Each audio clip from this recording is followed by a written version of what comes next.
नमस्कार मित्रों, आपको स्वतंत्रता दिवस की हार्दिक शुभकामनाएं। आज मुझे पता है कि हर युवा जोश और जुनून के साथ अपने अपने स्तर पर ये दिवस मना रहा है और सबके मन में देशभक्ति की भावना है। तो ये देशभक्ति की भावना आज एक दिन नहीं रख के हमको 365 दिन रखनी होगी। जी हाँ दोस्तों, आपने पहले सुना होगा कुछ साल पूर्व चाइना ने हमारे सीमा पर हरकत की और इसी का मुंह तोड़ जवाब हमारे देश के वीरों ने दिया ही दिया, साथ ही देश के नागरिकों ने भी दिया, जिसकी वजह से चाइना को घुटने टेकने पड़े और उसके बाद चाइना ने हरकतें करना छोड़ दिया।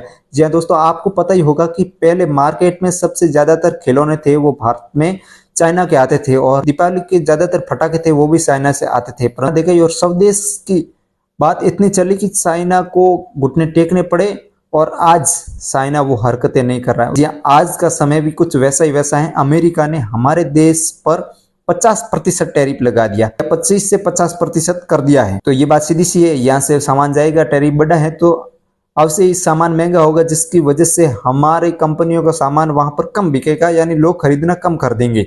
तो इसकी वजह से प्रभाव तो सीधा पड़ेगा। तो अपना कर्तव्य क्या बनता है? अपना कर्तव्य ये बनता है कि आने वाला सामान हम नहीं खरीदे, हम देशभक्ति की भावना वही दिखाए जो चाइना को दिखाई थी, ताकि अमेरिका को ये सोचना पड़े कि भारत देश के नागरिक भी एक सैनिक से कम नहीं है, भारत देश का प्रत्येक नागरिक भी एक सैनिक है। अब प्रश्न उठेगा कि सरकारें क्या कर रही है? सरकार अपने स्तर पर काम कर रही है, परंतु हमारा भी एक दायित्व बनता है कि अपन भी कुछ करें, हो सके जितना करें। अपन सीमा पर जाकर लड़ नहीं सकते, हमारे को लड़ने की जरूरत भी नहीं है, हमारे देश की सेना मजबूत है। तो अपन देश के अंदर से उनको जवाब दे सकते हैं, जिस प्रकार से चाइना को दिया वैसे वैसे अमेरिका को दे सकते हैं। क्या हम ये कर सकते हैं? नहीं।